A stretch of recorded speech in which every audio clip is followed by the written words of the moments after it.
आज का विषय है सबसे बड़ा विजेता कौन। आप सभी अच्छी तरह से जानते हैं मनुष्य मन की एक आदत है, प्रवृत्ति है कह दें।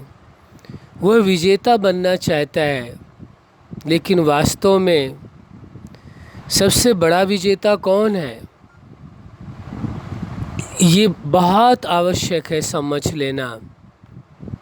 सच्चाई यही है कि इस दुनिया का सबसे बड़ा विजेता वही है जो अपने शरीर की इन सभी इंद्रियों व मन पर विजय प्राप्त कर ले। वही सबसे बड़ा विजेता है। कौन है सबसे बड़ा विजेता? पुनः समझें। जो अपने शरीर की सभी इंद्रियों को वश में कर ले और मन को वश में कर ले, वास्तव में दुनिया का सबसे बड़ा विजेता वही है और कोई हो नहीं सकता, क्योंकि ये इंद्रियां ही उसे हार दिलाती हैं। कभी भी किसी व्यक्ति की जीवन में कभी कोई भी हार होती है तो उसकी ये कर्म इंद्रियां हैं जिनके द्वारा व्यक्ति कार्य करता है। और उसके बाद दूसरा नंबर आता है मन, जो आपको ही जीत दिलाता है और आपका ही मन आपको हार दिलाता है। इसीलिए बहुत से लोग इस बात को कह देते हैं कि मन के हारे हार है और मन के जीते जीत। यदि किसी ने मन से स्वयं अपने आप में हार स्वीकार कर ली है तो उसे कोई विजय दिला नहीं सकता है, लेकिन जिसने स्वयं से और स्वयं ही अपने मन पर विजय प्राप्त कर लिया है उसे कोई हार नहीं दिला सकता है, ये निश्चित है। लेकिन जिसका मनोबल कमज़ोर हो जाए, अपने ही मन से वह हार जाए, तो फिर कोई उसे विजय भी नहीं दिला सकता है। इसलिए आवश्यक होता है हार और जीत का जिम्मेवार वास्तव में देखा जाए तो कोई और नहीं होता है, वो स्वयं व्यक्ति ही होता है। लेकिन अपनी कमियों को छिपाने के लिए कभी कभी व्यक्ति सोचता है या मन अपनी इतनी होशियारी दिखाता है, वो अपने आप को स्वीकार करने नहीं देता है कि मेरी भी कहीं चूक हुई है, मुझसे भी कहीं भूल हुई है। वो नए नए ऐसे तर्क देता है, ऐसे जाल बुनता है कि लोगों के सामने ये प्रूफ करने की कोशिश करता है कि गलती स्वयं की कहीं भी नहीं है। यदि हार हुई है तो उसका कारण परिस्थितियां हो सकती हैं, समस्याएं हो सकती हैं, कोई व्यक्ति हो सकता है और अनेकों कारण वह गिनाने की कोशिश करेगा। आपका ही मन आपके साथ चालाकी करेगा। जो और कोई कारण दिखाने की कोशिश करेगा कभी स्वयं को अपना कारण बताने की कोशिश नहीं करेगा कि स्वयं भी कहीं उससे कोई भूल हुई है या उसने कार्य करने के पहले ही या कार्य करते समय ही हार स्वीकार कर ली थी, मन से पहले हार स्वीकार कर ली थी। हार तो बाद में हुई है। हार या जीत वास्तव में व्यक्ति की बाद में होती है, लेकिन उसका अंतःकरण और उसका मन स्वयं ही पहले स्वीकार कर लेता है कि हार होगी। वही या कभी कभी ऐसा भी होता है, वो सोचता है हार भी हो सकती है, जीत भी हो सकती है, तो पहले से ही उसने अपने आप को स्वीकार रखा है कि हार भी हो सकती है, जीत भी हो सकती है। तो जीत हो जाए ये उसका लक है, बाकी हार के पूरे चांसेस होते हैं। तो हार स्वीकार करने के बाद जीत के चांस कैसे हो सकते हैं? जीत जाए बहुत अच्छी बात है, तो कारण स्वयं मन ही है। तो वास्तव में दुनिया में सबसे बड़ी जीत किसकी हो सकती है? जो स्वयं की इंद्रियों का विजेता है। किसका विजेता है? सबसे बड़ा विजेता कौन है? जो अपनी इंद्रियों का विजेता है। जैसे उदाहरण के लिए ये कर्म इंद्रियां हैं, आप सभी जानते हैं। आप चेतना जो शरीर के द्वारा कर्म करते हैं, जैसे आँखों द्वारा देखने का कार्य, आपकी आँखें कभी आपको भ्रमित ना करें, कभी आपको भटकाएं नहीं, कभी आपको गलत इंफॉर्मेशन नहीं दें, गलत सूचनाएं नहीं दें, गलत चीज़ों को देखने की कोशिश नहीं करें, गलत दिशा की ओर नहीं ले जाएं। ये आवश्यकता है देखने की कि आँखें वही देखना पसंद करें जो आप उन्हें आदेश देते हो, आप चेतना जो चाहते हो, जैसा अपना आप जीवन जीना चाहते हो, आँखें आपको सपोर्ट करें, साथ दें, न कि विपरीत दिशा में ले जाने की कोशिश करें, कुछ और दिखाने की कोशिश करें। आप देखना कुछ और चाहते हैं और आँखें आपकी कुछ और दिखा रही, ऐसा नहीं हो। ये आपके नियंत्रण में हो, आप इनके नियंत्रण में नहीं, आप इनके वश में नहीं, बल्कि ये आपके वश में हो। तब कहा जाएगा आप इनके विजेता हो गए। जो इंद्रिय है, नेत्र है, इसके आप विजेता हो गए। इसके बाद आएगा जो सुनने की बात है, कानों का कार्य है सुनने का। तो आप विचार करें, क्या वही बात आप सुनना पसंद करते हैं जो आप चाहते हैं, या जो आप नहीं चाहते हैं वह भी आपके कान आपको सुनाने की कोशिश कर रहे हैं? यहाँ देखना होगा, आप वही सुने जो आप सुनना पसंद करते हैं। जो आप सुनना पसंद नहीं करते हैं वह कान आपको सुनाने की कोशिश ना करें। जो आपने जीवन में लक्ष्य बनाया है कि क्या हमें सुनना है, वही आपको सुनाए, अन्यत्र बातें नहीं। यदि अन्यत्र सुनाते हैं तो कहा जाएगा ये कान आपको अपने वश में करने का प्रयास कर रहे हैं, गलत सुनाना चाहते हैं। लेकिन यदि आप ये चाहते हो कि हमें गलत सुनना ही नहीं है किसी का, तो कानों को उधर और जाने की आवश्यकता ही नहीं है, सुनने की कोशिश ही नहीं करनी। तब कहा जाएगा कि आप कानों पर भी विजय प्राप्त हैं, आप इसके भी विजेता हैं, सुनने के भी विजेता हैं। जो आप सुनना चाहते हैं वही सुनेंगे, जो नहीं सुनना चाहते हैं वो नहीं सुनेंगे। अगला विषय आता है, बोलने का विषय आता है। जो आप बोलना चाहते हैं वही बोलें। नहीं, कई बार कई लोग ये कह देते हैं हमारी कोई इंटेंशन नहीं थी ऐसी बोलने की, लेकिन हमने बोल दिया, मुख से निकल गया। तो इसका मतलब हो गया कि जो आप नहीं बोलना चाहते हैं वह मुख बोलने के लिए आपको विवश कर देता है। इसका मतलब ये नहीं है, हम ये नहीं कह रहे आपको कि आप गलत बोलते हैं, हम ये कह रहे हैं कि जैसा आप बोलना चाहे वैसा बोले। इस पर कमांड आपकी होनी चाहिए, इस पर जीत आपकी होनी चाहिए, आप विजेता होना चाहिए। जो चाहे वही बोले, जो ना चाहे वो ना बोले। यदि ऐसा है तो आप कहा जाएगा कि आप विजेता हैं, बोलने के भी विजेता हैं। और जो आप आपके अंदर भावनाएं हैं, जो आप अपने विचार हैं, जो आप लोगों के सामने अपने विचार और भावनाएं रखना चाहते हैं, तो जैसे आपकी भावनाएं विचार हैं वैसा ही आप लोगों के सामने रख सकें, ये आप में आर्ट आ जाए, कला आ जाए, तो इसे तभी कहेंगे कि आप बोलने के विजेता हैं। इसके बाद स्वाद लेने की बात आती है। जो आप स्वाद लेना चाहते हैं वही ले, जो नहीं लेना चाहते हैं वह स्वाद के लिए आपकी जीविया विवश ना करे। ये ना कहे कि नहीं हाँ ये स्वाद बहुत अच्छा है।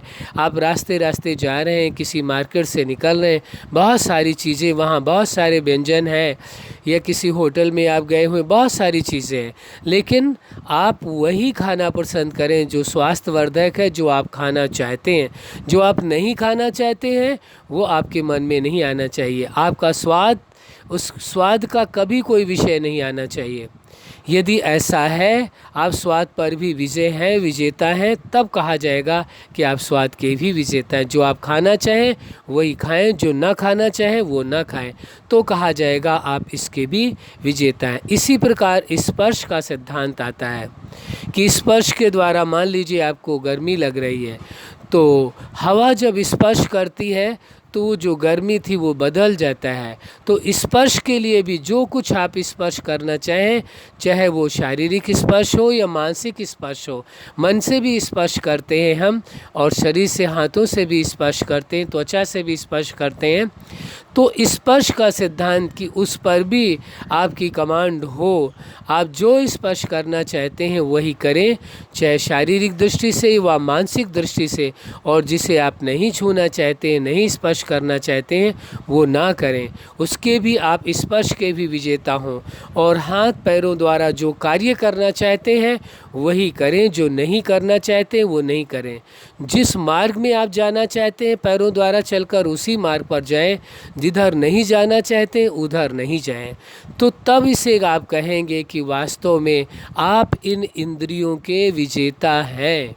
यानी जो शरीर के द्वारा आप कार्य करते हैं पूरा आपके नियंत्रण में हो, ये समस्त कर्म इंद्रियां आपके अनुसार चलें, तब कहेंगे कि आप इन इंद्रियों के विजेता हैं। क्या कहा जाएगा? आप इन इंद्रियों के वास्तव में विजेता हैं। फिर इसके बाद दूसरा आता है मन के विजेता। क्या आप मन पर विजय प्राप्त कर चुके हैं? मन के विजेता हैं। जैसा आप चाहें, जहाँ चाहें, जितना समय चाहें, जिस विषय में चाहें, वहीं मन आपका लगा रहे। आप जहाँ मन को ले जाना चाहे वहीं जाए, जिस विषय में चिंतन के लिए मन को कहें वही करे, जितना समय जिस चिंतन के लिए आप आदेश दें उस चिंतन में उतना समय लगाए। जो आप आदेश दें आपके हर आदेश का पालन आपका मन करे, तब आपको कहा जाएगा आप मन के विजेता हैं।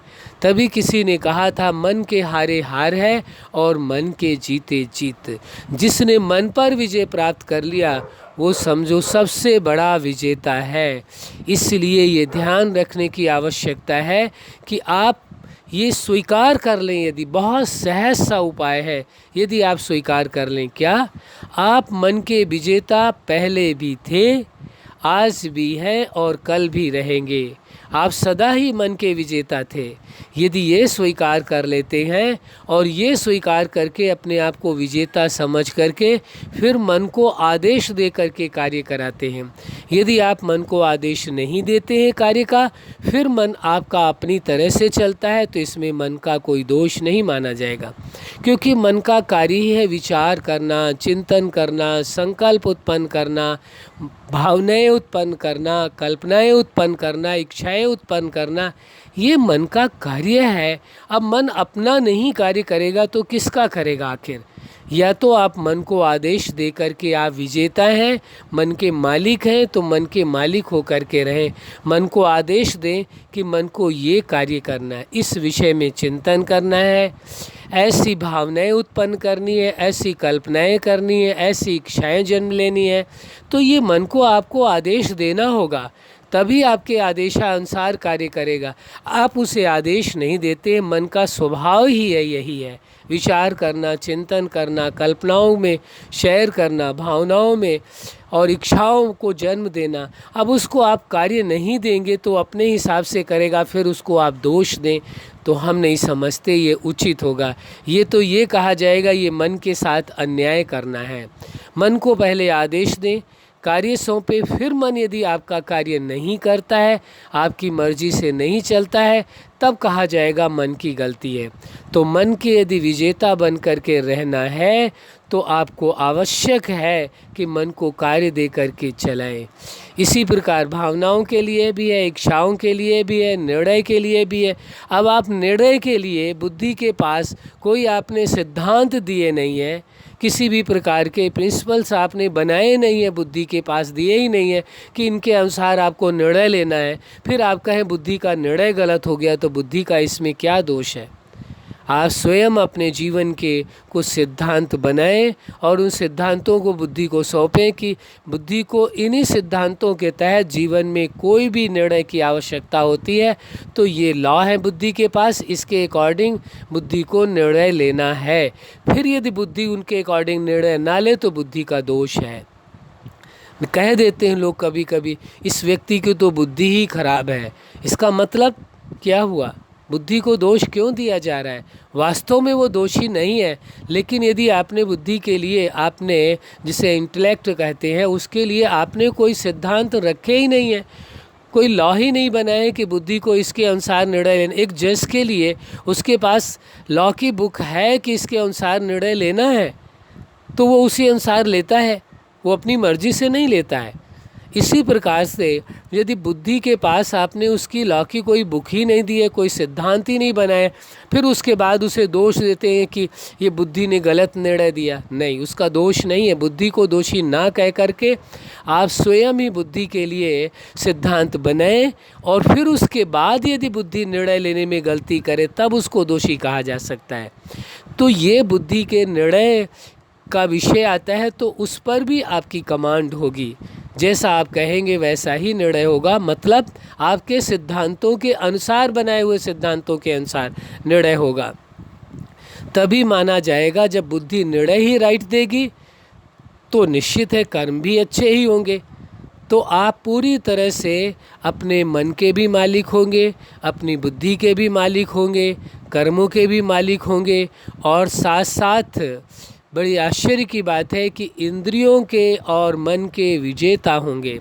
जब इस प्रकार से आप इंद्रियों और मन के विजेता होंगे, तभी कहा जाएगा दुनिया का सबसे बड़ा विजेता कौन है। वो तब उत्तर आप अपने आप को दे सकेंगे कौन है। इसमें हमें कहने की आवश्यकता नहीं है, आप स्वयं समझ गए होंगे।